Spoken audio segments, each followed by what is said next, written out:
Good afternoon. My name is Dr. Chiedo Nwankwor. I direct the SAIS Women Lead. I am also a senior fellow at the Foreign Policy Institute. And I am thrilled to welcome you all, and a special welcome to all of you joining us from different parts of the world to the second iteration of in our series on women in diplomacy in the United States, organized in partnership with the Foreign Policy Institute. The pilot of this event was focused on women in diplomacy in the Middle East and North African region, and that held in 2020. This year, our focus is on Asia. And the Asia program here at SAIS has been a fantastic partner in organizing this program, led by Dr. Joshua White. I'm going to hand over in a minute to my colleague, Cinnamon Dornsife, who will be moderating the program. But before I do that, let me remind you that we are very much interested in your comments and your questions. And we welcome you to use the Q&A button down at your screen to get those across to us during the event. And so to hand over to Cinnamon Dornsife, who is currently Senior Advisor of the International Development Program at the Johns Hopkins University School of Advanced International Studies and the Director of the SAIS Foreign Policy Institute. Professor Dornsife leads learning initiatives in social entrepreneurship inside and outside the classroom and teaches courses on social entrepreneurship and the international financial institutions. She's a senior executive negotiator and advocate with 30 years experience in international banking, economic development, and foreign policy.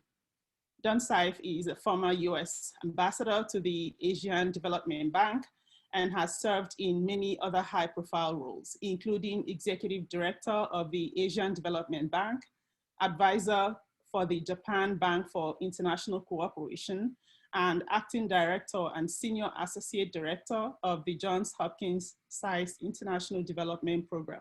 Cinnamon.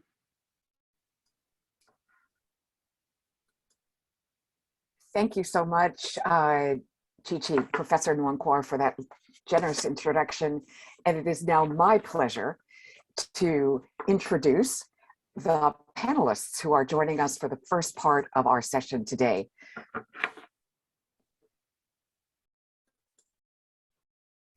And first, I'm going to introduce Assistant Secretary and also former Ambassador Alaina Teplitz. Assistant Secretary Teplitz is currently the Assistant Secretary for the Bureau of Administration. She has served in numerous roles since joining the State Department in 1991. She previously served as Ambassador to Sri Lanka and the Maldives, 2018 to 2021, and Ambassador to Nepal, 2015 to 2018. Included in her impressive background related to Asia, the region of the world that we are focusing on today, she was Minister Counselor for Management at the US Embassy in Kabul from 2011 to 2012, and she also served as Deputy Executive Director of NEA's Joint Executive Office from 2019 to 2011, where she handled the South and Central Asia portfolio, including Afghanistan and Pakistan. Welcome, Ambassador Teplitz. We're delighted to have you here, and also Assistant Secretary Teplitz. Many titles. Ambassador Shirin Tahir-Kheli is also on our panel today. She's a senior fellow at the Foreign Policy Institute, which I now have the pleasure of directing. She preceded me there as a senior fellow, having established and being the founding director for the South Asia program at the Foreign Policy Institute. She is also the director of the Women Who Inspire lecture series and events that have been, there have been 10 of them so far, and we are delighted with her continued leadership in that regard. She spearheaded the State Department's initiatives for women's justice in 2008 and was appointed by Secretary Condoleezza Rice as her senior advisor for women's empowerment in 2006. And she also previously served as special assistant to the president and Senior Director for Democracy, Human Rights, and International Organizations at the National Security Council. That was 2003 to 2005. Additionally, in prior positions, she helped in the formulation of US policy towards the United Nations, in particular their reform initiatives in the 2004 to 2006 period. She was also the alternate United States representative to the United Nations for Special Political Affairs and Director of Near East and South Asian Affairs at the National Security Council. So Ambassador Tahir-Kheli, your background is so impressive, as is that of Ambassador Teplitz, our Assistant Secretary for the Bureau of Administration. So with that introduction, I'm now going to turn to some general questions for both of you. So the first, I'm going to take a look at our pivot to Asia. So when the Obama administration announced the pivot to Asia, some countries reacted with suspicion, while others reacted with support. A decade down the road, and given the reaffirmation of this pivot to Asia by the Biden administration, how has this pivot affected US diplomacy in Asia? And how would you rate the approach in general? Has it been more of a success in terms of goals or a failure? Assistant Secretary Teplitz, I'm going to turn to you first, please, and then to Ambassador Shirin Tahir-Kheli. Great, thanks, Cinnamon. That's a very good question, and I'll approach it from the perspective of South Asia, where I've spent most of my time, as opposed to looking at it from the East Asian perspective. I think there's a welcome acknowledgement of American interest in Asia, and talking about it now in the context of the Indo-Pacific. Really from the Indian Ocean to California, we have a really broad region. The United States is a neighbor and part and parcel of this. And we're also an important economic link to the region. And we can be an even bigger link going forward. So I think there's a lot of attention looking at what commercial and other opportunities exist. And of course, we look at dynamics in the region too, and have to consider what other regional influences are being brought to bear and what concerns are in that regard. Again, kind of indicating the economic sphere is one where countries are a little concerned about what's happening in that space. Countries, namely India, even more concerned about things in the political space outside of the economics. And, of course, that other regional actor really is the PRC, it's China, and what its ambitions are and how it's going to go about sort of cementing partnerships or alliances, and under what terms and conditions, and who is that really going to benefit. So I think the American presence, I hesitate to use words like it's a success, but I think there's a lot of interest in our strategic interest in the region.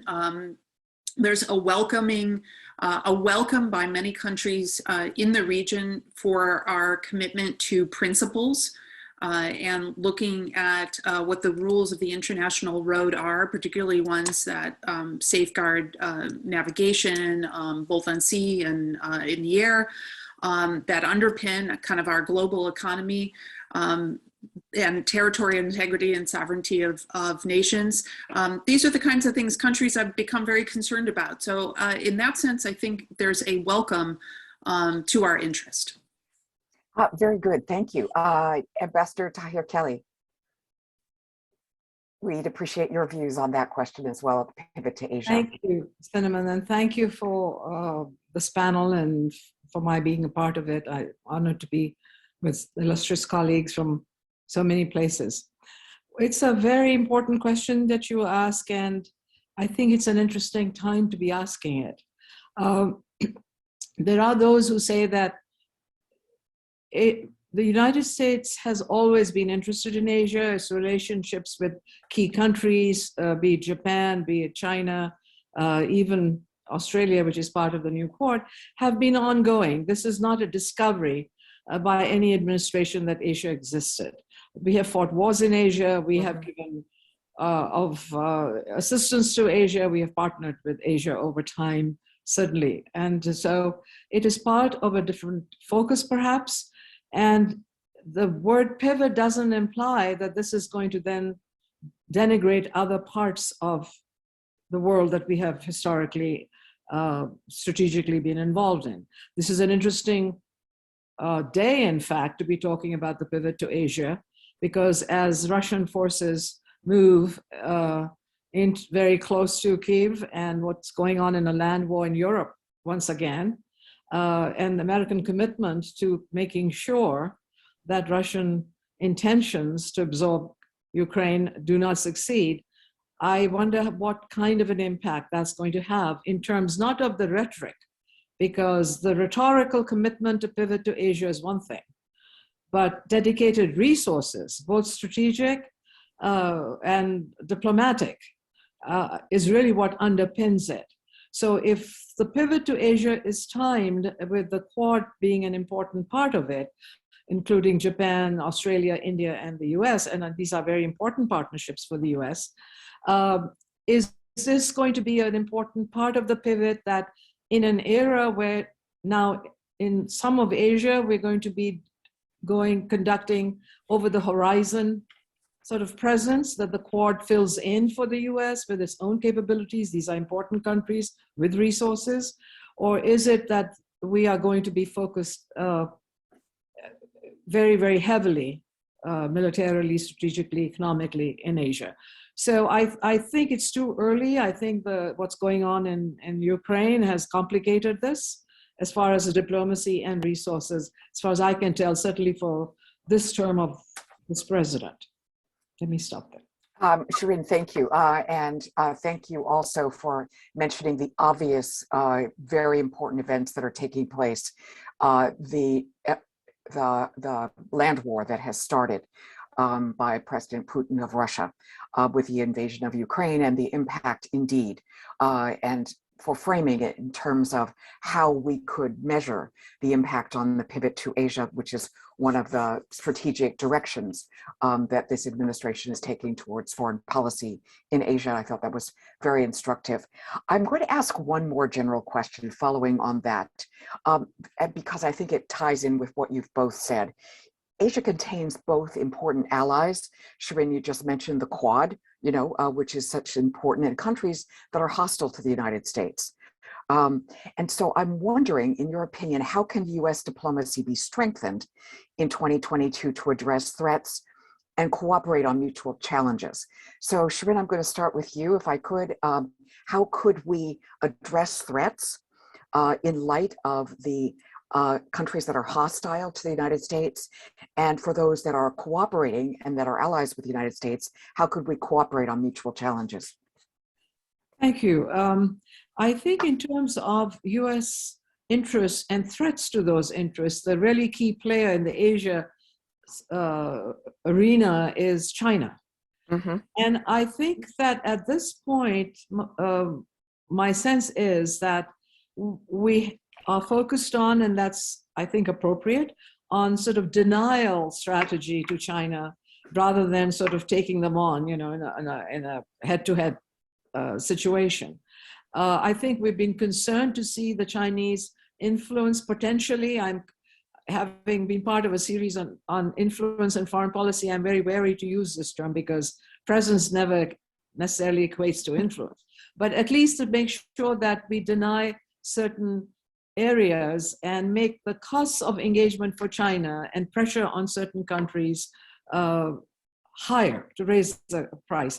For example, part of that diplomacy has been to both in the multilateral forum and also bilaterally to bring up to certain countries the costs of their engagement with China in this Belt and Road Initiative. It's an important initiative for many, many countries. It comes with money from China. Can these countries pay back the loans? We have the issue of Sri Lanka and the port offered and the complicated sort of arrangements in terms of loan payback. So I think denial is at this moment probably where we are at. And I think we're hoping that in a best case scenario, that a sort of joining of forces with the US, a rekindling of relationships with the US gives a sense of these countries that there is an option and for engagement. However, we have to realize that people are aware that the United States is sort of exhausted with engagement. The withdrawal from Afghanistan was a very, very dramatic, I think, watershed in a lot of perceptions, not just in Asia, but elsewhere, but particularly in the region, that involvement to such a degree where 80% of your budget is coming from the taxpayers of the United States, is not necessarily a good idea. So we are swimming against the current in terms of our own, I think, reputation as a long-term power. Shirin, thank you. And thank you for, bringing up the port in Sri Lanka. Alaina, if I may, you were the ambassador to Sri Lanka and the Maldives. Would you add your perspectives? And indeed, if you also have expertise formerly working on Afghanistan and Pakistan. So if you care to comment on that, the floor is yours. Sure, and I think you've both sort of brought to bear the context in which we're having this conversation. U.S. interests are global. While of course today the focus is on Ukraine outside of our panel discussion, the focus is what's happening there. But our interests in other places are not necessarily diminished. I can't say that we're exhausted with engagement. The engagement continues every day, and it happens at a number of levels. And I would point out that just a couple of weeks ago, not long ago, the president held the Summit for Democracy. These are the kinds of things that we're working around with partners, with allies that have a global set of interests. And it's kind of the first point I wanted to make in response to your question is, how do you address threats?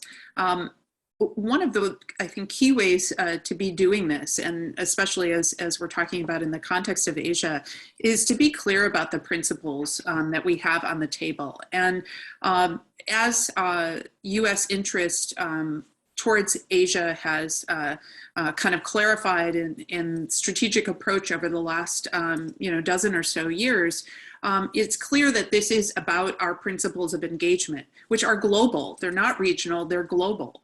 As I said earlier, we're talking about what is freedom of navigation going to look like? What are the economic rules of the road going to be? What are best principles in development?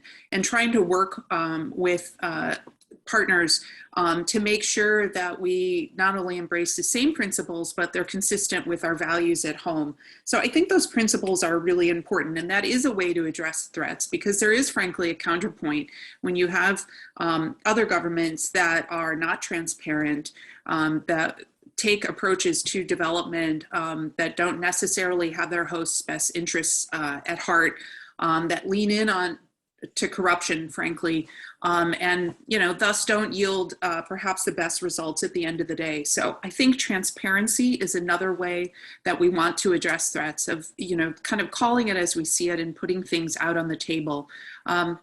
The Hambantota port is perhaps an overblown example, but there are many other examples in Sri Lanka I might point to where there are justifiable questions around the value of an investment. The Lotus Tower in Colombo is probably a really good example. The port city, where you have a lot of local taxpayer dollars on the table, loans that were taken out for projects that are generating really no revenue for the government, not a lot of return for the people of the country. Now, the PRC is not entirely at fault in terms of these arrangements, because you have local governments, who willingly sign on the dotted line. But there's also, again, no transparency in the agreements and no agreed upon principles. And so it's easy to come up with potentially vanity projects or other schemes that just don't have the economic returns that are going to be carefully scrutinized when you look at projects, development projects engaged in by the United States or the World Bank or the Japanese development agency. So transparency, principles are really key ways. I think also clarifying, what intentions are in the region, is helpful. We're pretty upfront about saying, we want partnerships. We want to be working with countries that are going to stand up for the same set of principles and values as we do. And our partnerships should extend beyond the political space. We want them to be economic. We want them to be development. We want to be working across a spectrum of interests that we might share in varying degrees with a number of countries. So that comes back to your question of how do you cooperate better at the end of the day. I think finding those common interests is what will help our diplomacy in the long run. And of course, I come at this from the perspective of securing our national interests and wanting to make sure, that we've got some mutual benefit out there. But I think that's one of the key things. So Maldives, for example, was our participant in the Summit for Democracy. We have common interests in how our countries are governed and thus how we're going to approach our problem solving around the world, how we're going to view international disputes and respect for, sovereignty of nations and their rights to, say, for example, patrol and maintain their own economic zones. So these are the sorts of things that I think seem maybe a little nebulous, but they're very important at the end of the day because the strength of the relationship and relationships that we've got in the region are not transactional. The strengths are built on common interests that we have worked to define, across kind of an array of opportunities. And, I, of course, spent many years of my life working on this, but, I hope that's something that will stand us in good stead. Very good, Alaina. Thank you. And thank you for emphasizing the importance of principles and shared values and the Summit on Democracy, which was recently convened by President Biden and the attendees from South Asia in particular. If I may move to a specific question for you, I'd like to ask you about Sri Lanka, which seems to have experienced, speaking of the Summit for Democracy, some democratic backsliding and still struggles with enabling women's political participation. What challenges to democratic strengthening or consolidation can multilateral diplomacy in Asia help to resolve? And do international organizations still shape countries' engagement of democracy and democratic norms, or have they become ineffective amidst this global rise in populism? So that's a lot of questions. So really, maybe just to summarize, Sri Lanka has experienced the democratic backsliding. Do you agree with that? What challenges to democratic strengthening and indeed enabling women's political participation do you see? What are the roles of multilateral diplomacy and international organizations that will help shape countries' engagement of democracy and democratic norms? Thanks. A set of very complicated issues. Let me start first with issues around female participation in the political space. And I draw on experience not just in Sri Lanka, but Nepal as well. All politics are local. And a lot of the issues around barriers to female participation are maybe consistent, but they are local. And a key one, to be honest, and this is in a region that has turned to quotas for female participation at various levels in government, whether it's in sort of local level city council type arrangements or maybe at national level congresses or parliaments, is frankly that political parties, while they put women forward as candidates, they're not serious about it. I mean, that's really the bottom line. Having talked to many candidates, both successful and unsuccessful in different countries, they were put forward to check a box. They're not empowered by their parties. And when they find themselves taking office in particular, the expectation was that they were going to step aside and let their male colleagues sort of sally forth.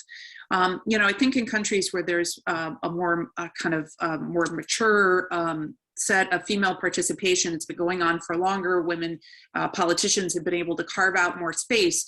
That dynamic is probably a little different, but in countries like Nepal and Sri Lanka, where the advent of large numbers of women in politics and running for office is relatively new, they are fighting sort of the enemy within. That is really problematic, and it runs the gamut, frankly, of all parties. it's not, the right or the left. I certainly anecdotally, talk to women across all fronts. So in the sense of female participation, the barriers are local. They're not necessarily even completely cultural. A lot of them are just strictly political. And it relates to the parties and who they think will run, and kind of power structures that have excluded women for some time. So an observation there.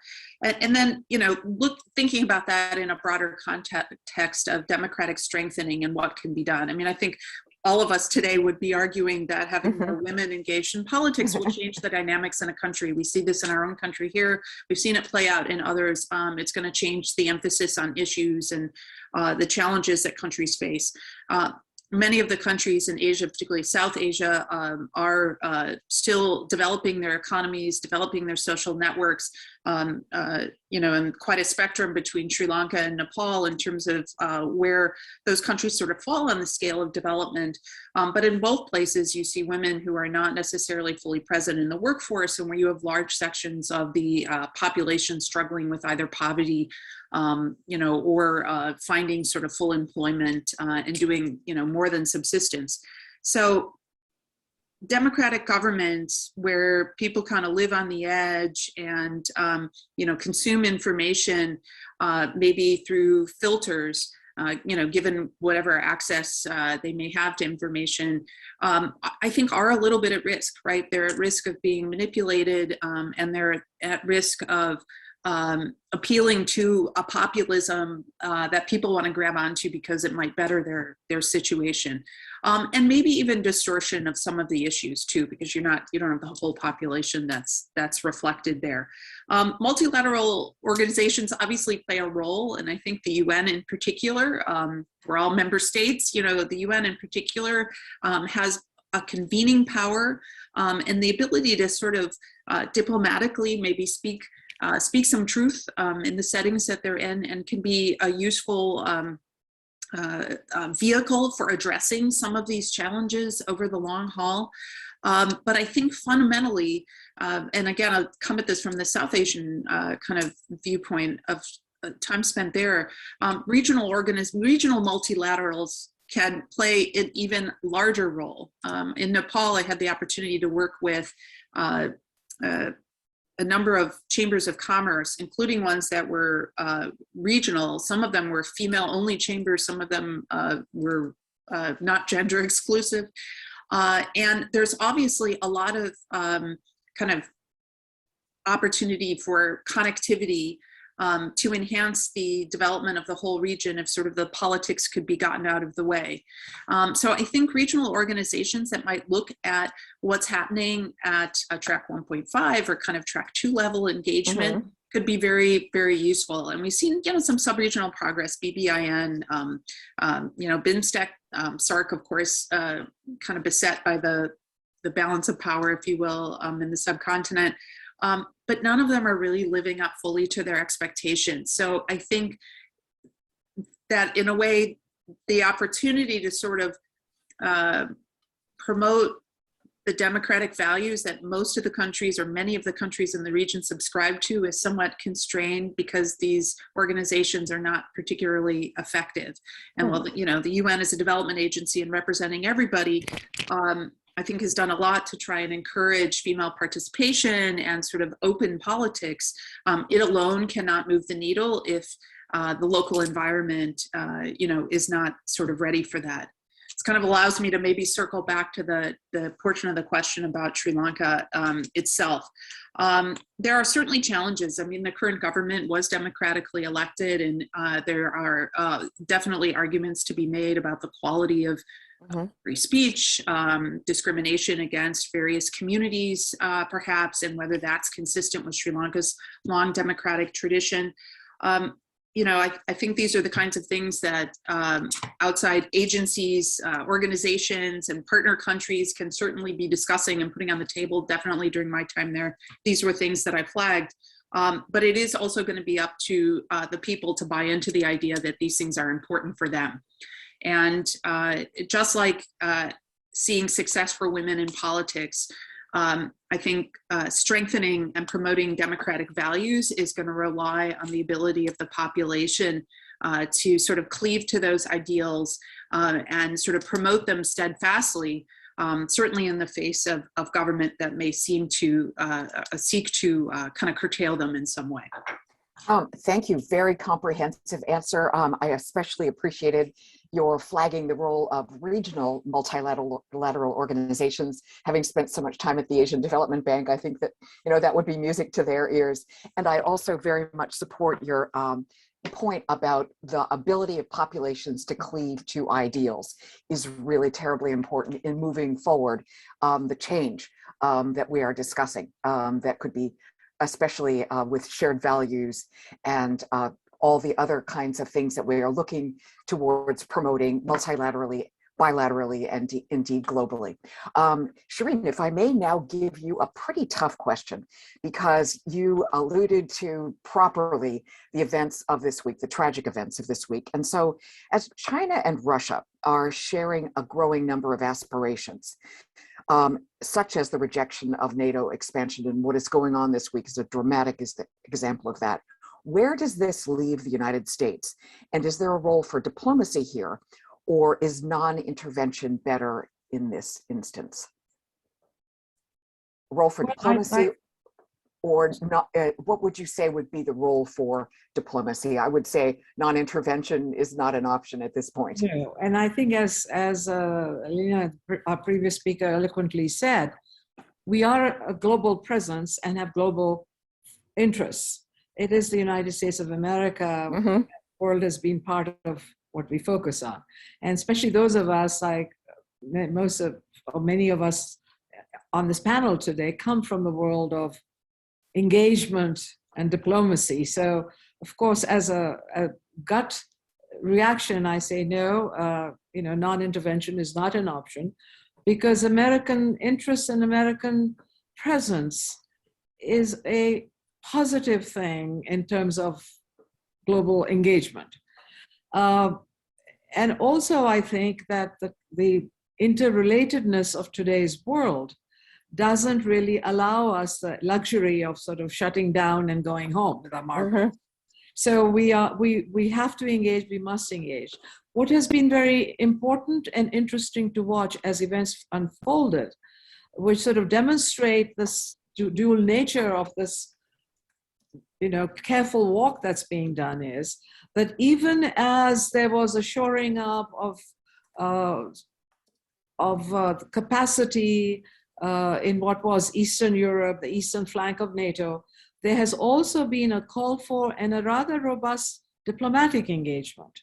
I think every time that Putin decided, yes, he, in fact, that moment wanted to be engaged, I think the US was very forthcoming and very positive in terms of serious engagement. I mean, you had it at all levels of government, from the president on down. So I think that even as the crisis unfolded, there was this bifurcation of our effort, which I think will continue. And it will continue because, there is no other option in part. We are one of the few countries that, as everybody has said, has the convening power to bring people together, to shine light on things that need to be. I mean, in a sense, we are a mini multilateral system ourselves, because we can get other people to do that. We can offer development assistance, and we can also help in the networking, which particularly for women, I think is a very important part of the engagement across the board. So I think given US predilections, its structure, its history, and the needs that, we are economically very interconnected with China. We may not be with Russia at this point, but the Chinese have been part of our economic trade and engagement, and that's been part of the criticism, of course, of China.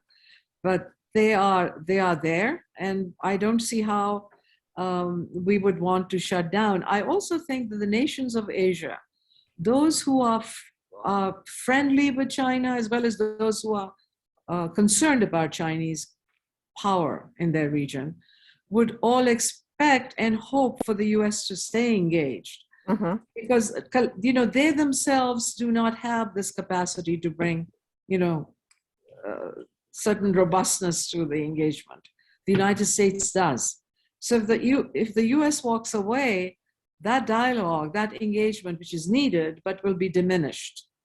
So, and also I think it's not yet at the point where people would expect that, our government in Washington would sort of write off an entire continent with important, and in fact, the pivot to Asia kind of underscores that, our engagement is a long-term one. So I think we will need to be engaged diplomatically because all of the regions will need us to be. And we have the capacity and I think the will to do it. And I think that's showing through in the last couple of weeks' engagement. Thank you, Shirin. I would just say I would return the compliment to you. I think that was highly articulate. I loved your referring to a mini multilateral system ourselves, kind of. Thought that was a very nice turn of phrase. I am informed by our organizers that our third panelist, Ambassador Hachigian, is online. So if you would turn on your camera, please, I will welcome you formally and introduce you. On my screen, I am turned on. Okay, very good. And I see you now. So a warm welcome. Thank you for waiting for us to answer that question that I had posed. That was really one of the toughest ones. So Ambassador Nina Hachigian, we are delighted to have you with us. You are the first Deputy Mayor of International Affairs for Los Angeles and the only one in the entire United States. Her office connects Los Angeles to the world and the world to Los Angeles. And it is a remarkable position that we are just delighted to have you with us. Your ambassadorial post was to the Association of Southeast Asian Nations, ASEAN, from 2014 to 2017. And you also were involved in many other strategic initiatives. You were also a senior fellow and vice president at the Center for American Progress, the RAND Center for Asia Pacific Policy, and also on the staff of the National Security Council at the Clinton White House from 1998 to 1999. So a very deep and rich background and just perfect for our session today. So we warmly welcome you. And I'm just going to jump right in because I realize you have to jump off also at 1 o'clock because I think we're all very interested in the role of a deputy mayor for international affairs. So I thought we could focus on the Olympic Games and the policy-based issues that are often highlighted in the Olympic Games. And I wonder, has the US diplomatic boycott of the recent Olympic Games led to any changes in behavior? And what international affairs challenges will the US consider while planning the 2028 Games, which, by the way, are going to be in Los Angeles? So thank you for your insights in that and a warm welcome.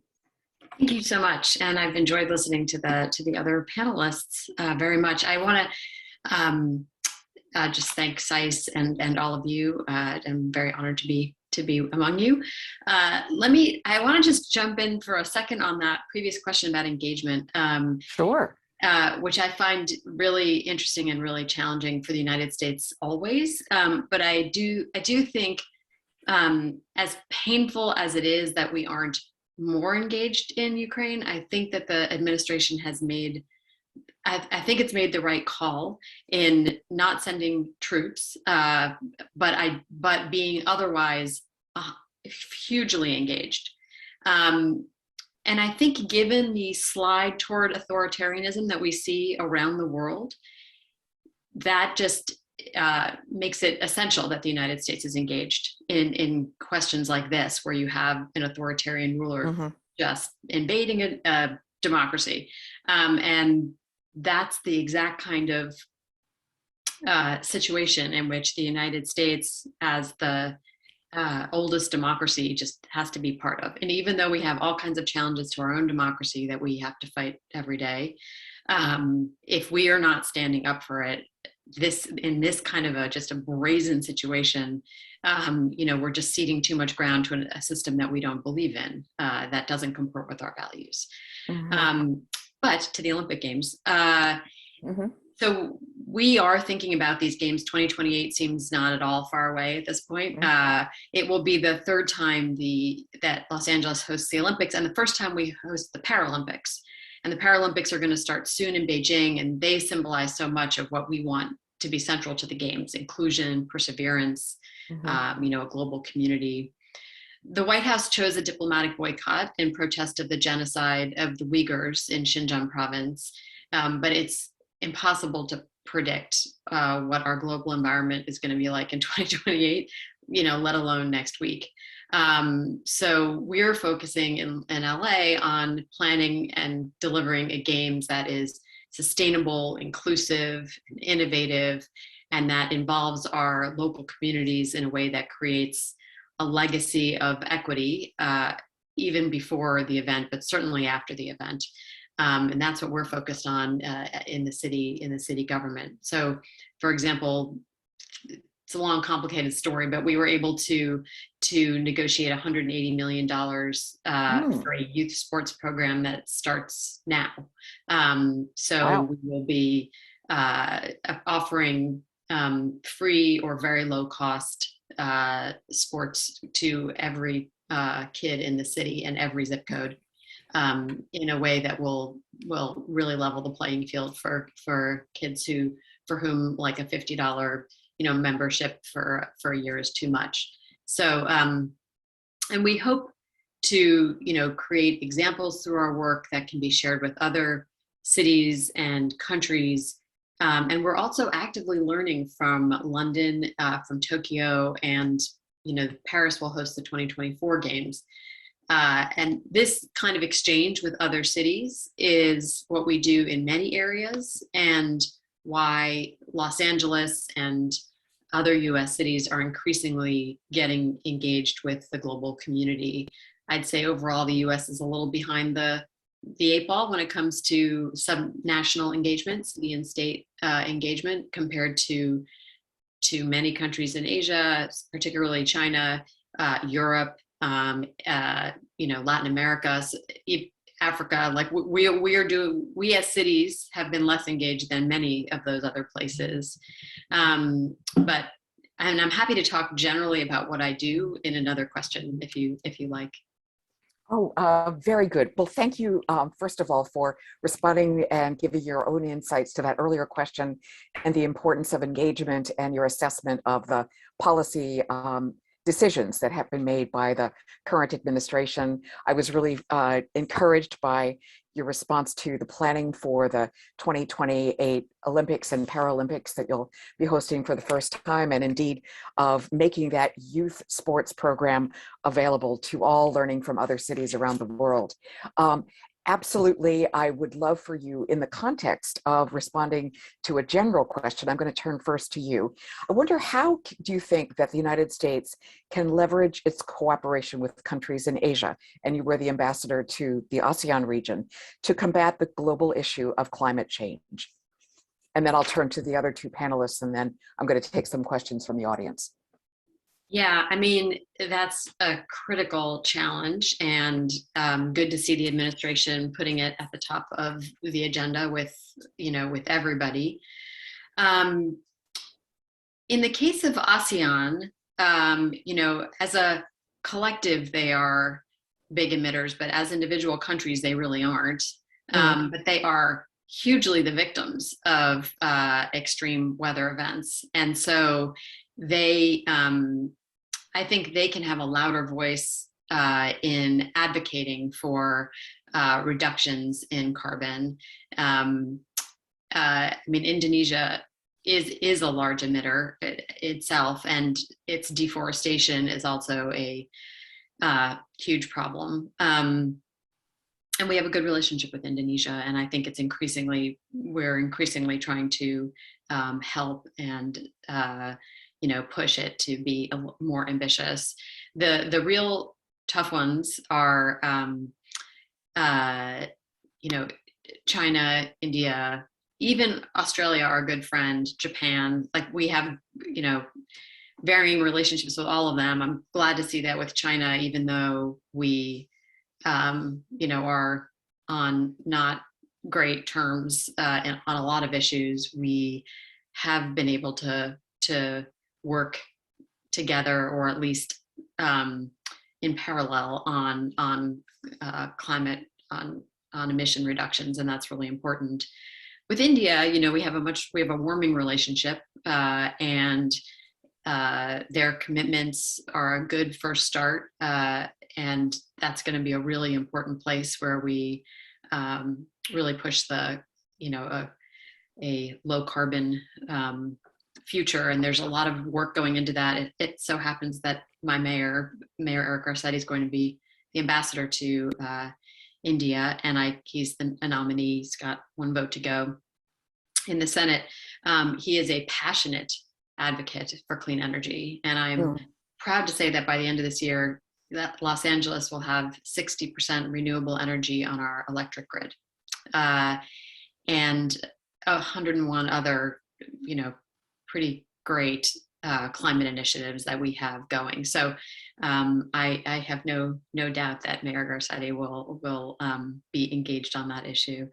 Australia and Japan, are tough. They're our very close allies, but we don't see eye to eye in terms of in every way when it comes to clean energy. And those are some ongoing conversations. And I do think everyone is turning the corner, but it's just a matter of how fast and if it's fast enough. And but I have a lot of hope for both of those countries beginning to do more and taking more of a leadership role in the area or in the region. And the Quad is a good mechanism to have a lot of those conversations. And the LA port is part of the Green Shipping Task Force that is underneath the Quad, where we are trying to really operationalize the cleanest shipping that we can, which is a very difficult sector to decarbonize. Indeed. Well, that's a very comprehensive answer. Thank you.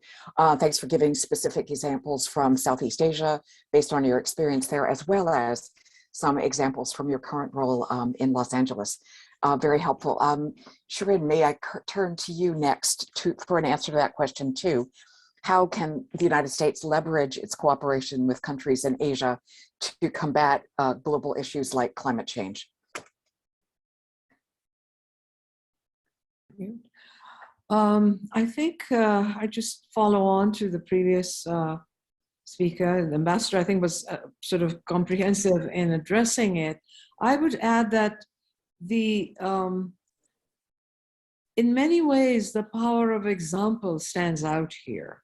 Mm-hmm. I think U.S. focus on dealing with this issue here in the United States, where we have been a small percentage of the world's population, but a large percentage of the emissions, will sort of give us a sort of moral high ground, which is, sometimes moral high grounds are overrated, but I don't think it is on this issue. Because when there are countries and small island states where every degree rise in temperature threatens their very existence, and many of those are in the Asia-Pacific region. Maldives is a closer example and they worry about how to do this. They worry that they don't have the resources to sort of partner with their populations in making a difference, but they hope that countries like the United States, with its large, both its record of emissions, but also its interest in controlling what's happening, and with the resources that would be needed. So both diplomatic pressure on countries that are not playing the game to step up, holding, I think, there's some transparency in how we go about, meeting every 2-3 years and declarations and targets is a good thing. But there needs to be some openness and transparency and accountability in the intervening years, I think, to give credibility to the effort. And I think, again, the United States can play that role in a way that very few other countries can. And since some of the biggest concerns that we have are some of the biggest countries of Asia, China and India in particular, are we going to hold their feet to the fire on this issue? And, you know, it's important. Consistency to some degree is completely critical. You can't get consistency all the time. I mean, on a completely different issue, we brought up, for example, the Democracy Summit, which I watched much of because as part of my interest in portfolios in the past. And it was wonderful to see the focus and the presidential level and all the way down.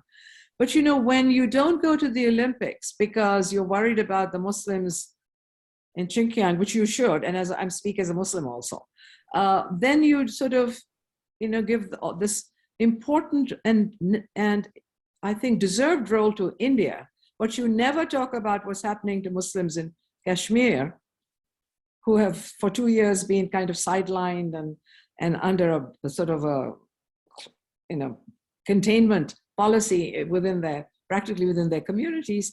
It's sort of, we may sort of sidestep it because we have other issues with India, but other countries notice it. So, you know, in the climate effort, we I think will be, I hope, because it's so critical. But I think the power of what we do at home is going to be a very important overarching indicator of American effectiveness. Thank you, Shirin, and I thank you for the point about the importance of leading by example in the moral high ground, and indeed the impacts of climate change, obviously on low-lying small island nations like the Maldives. You pointed that out. If I could turn back over to Assistant Secretary Teplitz, because you were ambassador to Sri Lanka and the Maldives, how would you respond to that question of how we can cooperate on areas of global importance, such as the issue of climate change?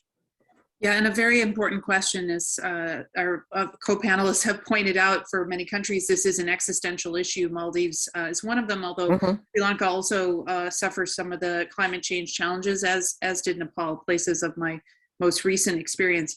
I think some of the opportunities for collaboration are with countries who are very much on board. Ambassador Hachigian has pointed out where we have our challenges, but there is this nucleus of countries who are very committed, have set and bought into very ambitious targets, but are going to be really challenged to get there.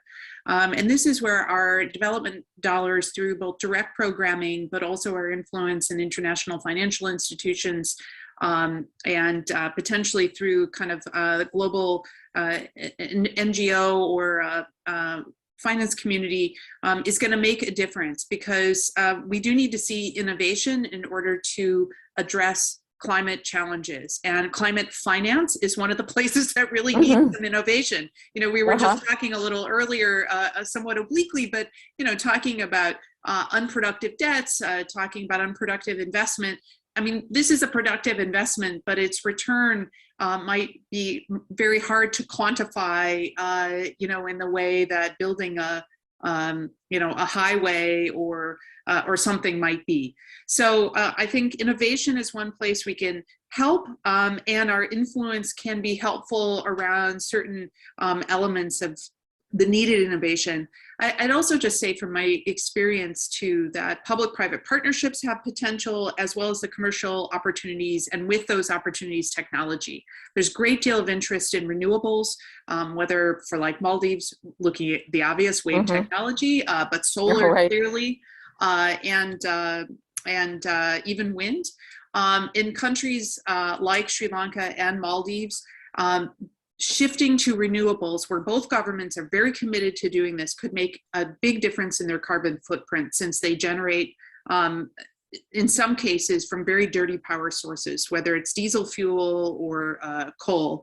And so, you know, there's an immediate change that can be made. The political will is there to do it. So just putting the mechanism in place to make it affordable and technologically feasible, I think is key. And there's already a lot of sort of solar at the retail level. You know, the little shop has their little panel up to run whatever it is they need in the shop. I saw certainly that kind of thing in Nepal. So there's kind of buy-in to this idea, pushing on an open door. I think the US can help be kind of a forcing mechanism in that regard, but we can also be a financing mechanism, whether directly or indirectly. Thank you so much for that. I definitely agree with your points. I think they were very well articulated about the need for innovations and especially the role that climate finance can play.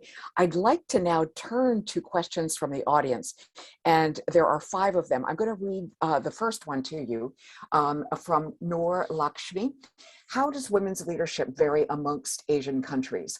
Are there united issues that impact women and girls across the continent?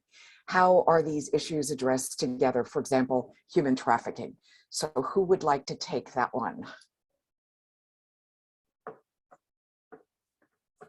How does women's leadership vary across the countries of Southeast Asia? Maybe Nina, I could call on you because I know you have to jump off very soon. How Sure. did you see women's leadership in the ASEAN countries? Because there are 10 of them, so that would give quite a unique perspective, right? Yeah. Yeah, I mean, I think that women are challenged across the board in Asia. I'm trying to think of a country where they're not. And I think, the Philippines actually is one of the countries that usually ranks quite well when you think about the various aspects of women's positions. So, both leadership, but also health and education. And the Philippines tends to rank toward the top worldwide. But if you talk to individual women, they also face challenges in that system. But I know there's at least, some women who are mayors and so and vice presidents. So there, I think the Philippines is probably good, on the high side. But most other places, when I was there, we started actually US ASEAN Women's Leadership Academy to address these issues because we found that there were many women getting a lot of pressure once they were, they had turned 30 or so to leave their careers and just be dedicated to their families. And so we decided to bring a cohort together to talk about leadership and, kind of soft leadership skills and build a network. Mm-hmm. Trafficking is a problem, I think, everywhere, including in the United States. So that's certainly, united. And then, I would guess I'd point to Australia and New Zealand as other places. I mean, New Zealand has a wonderful female prime minister. So that's, but in general, I'd say women are largely discriminated against and have a hard time, rising to the top. Okay, well, thank you so much. I think that in order to, because we don't have Alaina, I see your hand up. You would like to respond? Yeah, and I know you're running out of, we're running out of time here in the panel. I just a quick kind of follow on to this. I think one of the issues also, not only are women sort of marginalized in many communities, whether from political or economic life, but some of these issues, potentially trafficking being one of them, but there are many others, are perceived as women's issues and thus not important. They aren't perceived as community issues that impact both women and men, boys and girls. And I can think of others that I would add in this category. Period poverty is a really serious issue across South Asia and certainly possibly elsewhere. That's perceived as kind of a hidden taboo issue. We don't talk about it. And yet it has hugely detrimental impacts on whole communities in terms of rates of education, public health, and the health of young children. So, there are a whole array of issues and maybe this is also something that's a problem for us in the US. I remember having a conversation with the president of Nepal, who's female, and I kind of mistakenly asked her, are you focused on some women's issues? You're women, you're a woman, you're a politician, you pursued these issues. She said, these aren't women's issues. These are issues that impact the whole nation. And, she couldn't have put it, I think, in better relief. And, this is fundamentally a problem for us globally. These are community issues that impact everybody. Thank you, Alaina. Shirin, I see your hand as well. And I believe you're muted. Just a quick addition that on the positive side, it is in Asia that you have seen women leaders as prime ministers and presidents. You know, in the Philippines, in India, in Pakistan, in New Zealand, where the prime minister was one of those really celebrated as managing COVID and the human costs of it very well. So we do have some extraordinarily important, I think, histories in these countries of women sort of rising to the top and staying there for a bit. Extremely, very, very good point. You know, I spent many years working, as you know, with the Asian Development Bank, the Asia Foundation, did a lot of work on women's empowerment over the years. And I used to just point to the number of high-level political leaders that were women in Asia, just as a great example. Before we lose our third panelist, I am looking to see if Nina is still here, or did she have to check off? I guess she did, but just to say, we very much appreciated her participation. And Alaina and Shirin, we're very glad that you can stay with us through the end. I'm going to turn now to another question from the audience. It's not going to be in order, but I think it's really a great question because it asks about what advice would you give to a young girl interested in pursuing a diplomatic career in the future? What would be the one piece of advice? Shirin, I'm going to start with you. Okay, I think that is a fantastic question. And I think many of us on this panel elsewhere who are women tend to be mentoring younger people to follow footsteps, particularly in public service, which is competitive now with all the other options young women have. I think if just extrapolating from opportunities that I sort of felt were important in my personal experience, because that's all I can do, I think two things. One, be knowledgeable about something that you really care about. In other words, bring something to the table, even as a young person. You know, is there an area of the world that interests you? Is there a cross-country issue where you have expertise? Because expertise at any level gives you the entry point, is my own experience, and I would say. And secondly, I think to be passionate about what you do. I don't think you get as much out of diplomacy if you're sort of, you know, kind of neutral about what you're doing. I think you really have to believe that this is important and you're doing this for the right reasons. And there's so many rewards for that. I mean, the people you get to meet who have dedicated their lives, who are extraordinary leaders. You, of course, meet the occasional, you know, I could have done without him, and it's often a him, I'm sorry to say. And there's a sense of camaraderie. I've spent, you know, I trained as an academic, but I've spent most of my life in government, at the State Department or at the National Security Council, and a few years at the UN. But this network that we have of women in particular, we've been in the trenches together. And I tell you, it's an extraordinary thing. And it's a consequence of the work you do together and what you bring to the issue. And why should they listen to you? You have to have a reason. Right? Thank you. Resonates with every single thing you say. Alaina, did you want to provide one piece of advice? Yes, and that would be advice I've actually offered to some women that I've mentored, which is, you know, you exert your leadership as a diplomat, and you should exert it focused on outcomes. What are you trying to achieve? Not necessarily on how you lead.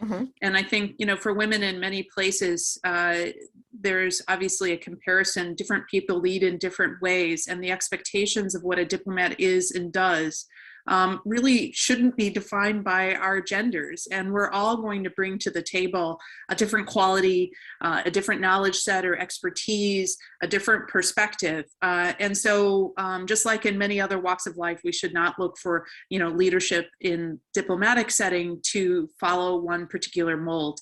And in fact, I think, you know, some of the most successful leadership I've seen has been, you know, situational, right? Where you can adapt and look at the environment You can rally a mission in a crisis looking at your internal obligations, or you can engage with your hosts. But you don't have to do it in the same way as, frankly, anybody else. You should just be able to get the outcomes that you need as a diplomat. Excellent. Oh, Shirin, I see your hand is up again. I just want to add one thing, that in my first year at the policy planning staff at the State Department, 1982, apparently a friend of mine just reminded me that I'd said something which I lived by in my government career, where if you're a policy wonk, you want to be part of decisions. But as she reminded me, I'd said, look, if you don't care who gets the credit, the sky is the limit to your engagement.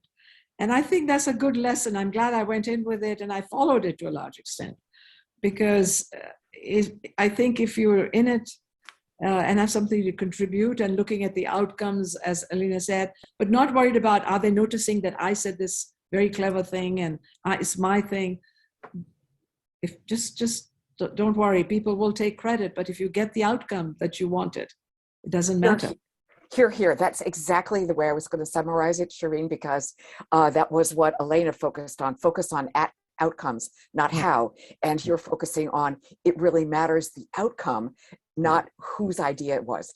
In fact, some of the most successful outcomes in my own experience are those that were quote unquote my idea, but that I just stepped back and allowed someone else to run with it, take credit, and feel very happy with the outcome. We only have 4 minutes left. So what I'm going to do is give you an option of answering one of the remaining questions. Would you like to talk about the presence in Asia of AUKUS? Will France's opposition to that group undermine it? That's question number one. Question number two is, what do you think the current US response to an attack on Ukraine will change China's assessment of the risk of attacking Taiwan? Next question, we've seen waves of populism and extremism ripple across the region. How do US diplomats provide support to to Asian countries seeking to democratize? I'd say we've answered that one already. And then the last one is, as a longtime USAID development specialist living and working in Asia, there have been many COVID-19 related setbacks for women in terms of labor market participation, leadership, et cetera. Evidence supports your point, Alaina, about women's networks are extremely important for gaining agency. She thanked you for mentioning that factor. So if you want to comment more, but we have a possibility of maybe talking about the risk assessment that China would see vis-a-vis Taiwan, the result of the AUKUS decision, the allies and France's opposition. So it's really up to you. Alaina, why don't I start with on the AUKUS question? And that is, I mean, yes, it clearly upset some of our other partnerships with France, although I believe we've reached some rapport on that issue, but it was welcomed by our partners in Asia, including our other Quad partners, the non-Australian Quad partners. And frankly, some other countries didn't even really notice. It just wasn't figuring on their radar screen. So I don't think the ripple is too large. I think, it suits a very particular need. It's a part of a long-standing partnership with the Australians. And, it's another, obviously, dimension of sort of the security dynamics, but I don't think it's one that's necessarily so overarching, at least on the South Asian side of things. And I don't think France's opposition is going to undermine it at the end of the day. I think it's built on a very solid alliance for very, very sound reasons. And these are things that if we haven't moved past them already, we are going to move past them, in that with our French allies, we all have a consolidated interest, again, in the broader set of principles we've been talking about and that underpin America's approach in Indo-Pacific strategy. Thank you. Very clear, excellent answer. Shirin, which one of those questions would you like to weigh in on? And then I think we have to close. China and Taiwan, I think it's an excellent question. It's a good time to think about it. I think that there are some, at least, reports that the Chinese are not particularly happy with what Putin has gone and done, even though they've got this new embrace in place now. And that someone mentioned in some reporting that the Putin sort of putting out the word that he is actually open to negotiation. I mean, at this point, even is in part something that comes from the Chinese saying, you know, you really cannot have this land war. It's just going to be too disruptive to everybody, you and China, and particularly because the Chinese rely on trade as a large component. They rely on energy. I mean, there are all these issues. So I think that it's a sobering. I mean, the fact that the world sort of got united, the Western world, that NATO came together in ways that it hadn't demonstrated because there wasn't that kind of need, probably I would hope, gives China a pause, that there are certain costs that are quite huge of upsetting the status quo vis-a-vis Taiwan, where they've got the diplomatic buy-on of one China policy, but the ability to have, you know, Taiwan functioning as its own state. So I think the demonstration effect surely has been sobering. The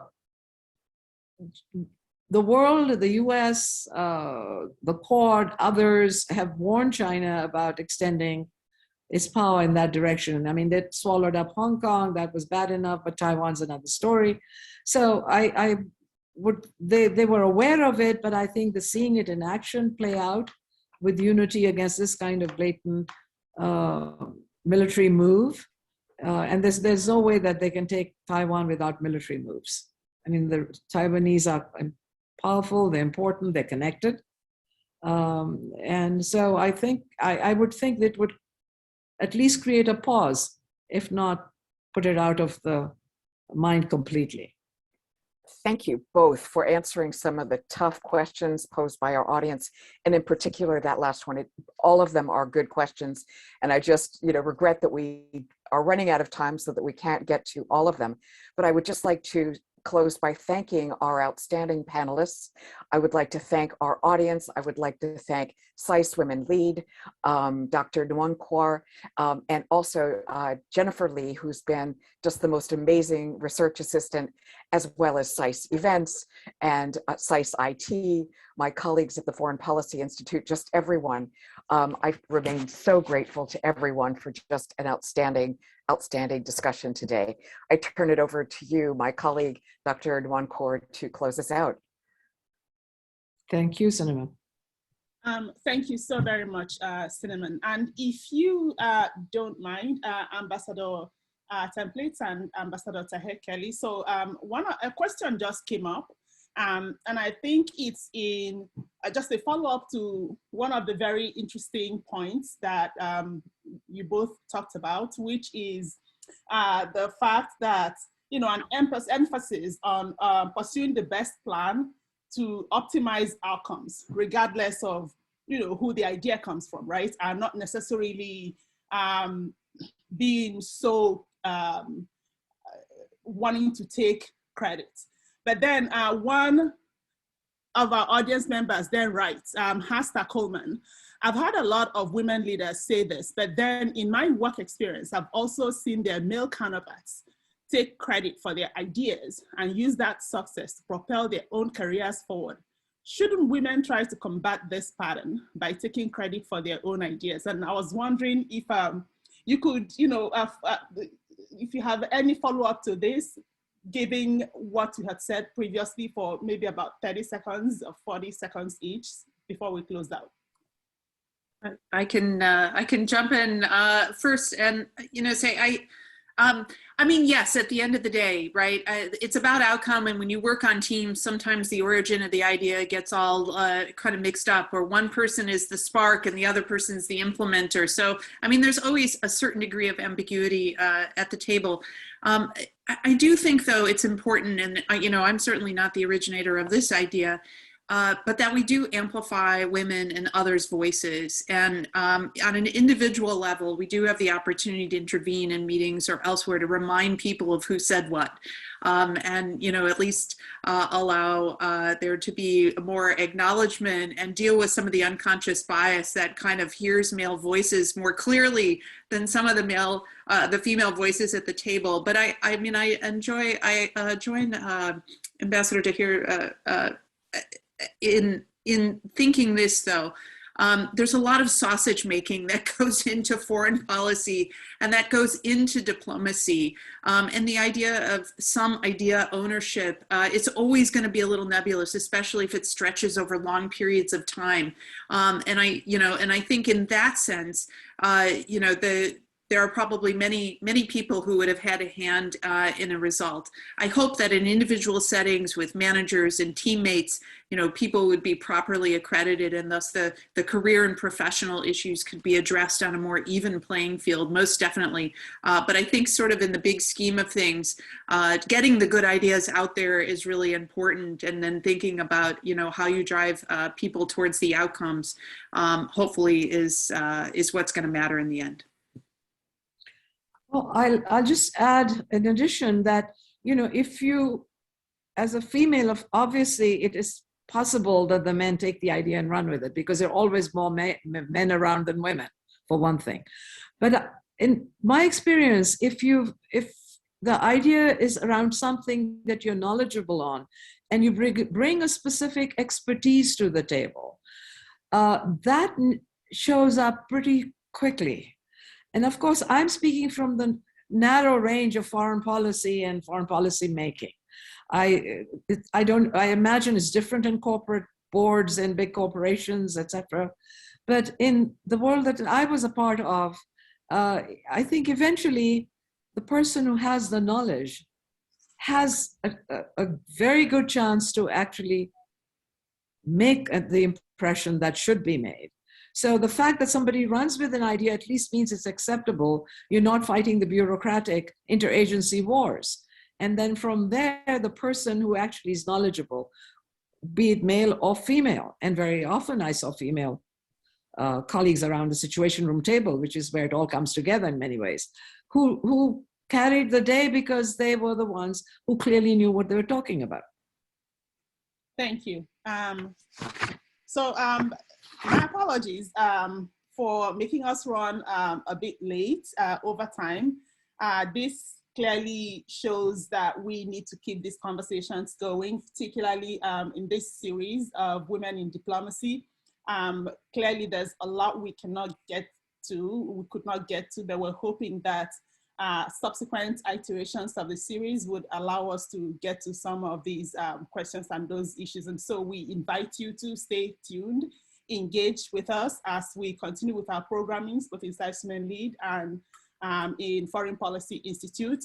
I don't think we have time to do a recap of the events, but clearly one of the things that struck or stayed with me is Ambassador Tahir-Kheli's point, right? That there needs to be a consistency in the practice of foreign policy in the United States, right? So the Uyghurs in China should be treated just as importantly as the Muslims in India, right? And the US foreign policy in Africa should be consistent, right? Across board, right? And all that. And so thank you so very much for staying with us, keeping touch with us. We ask that you stay tuned as we communicate with you regarding the rest of our programming for the rest of the year. And please, you can Twitter us at SAIS Women Lead, and also the foreign policy social media platforms. Thank you once again, and be safe out there. Thank you.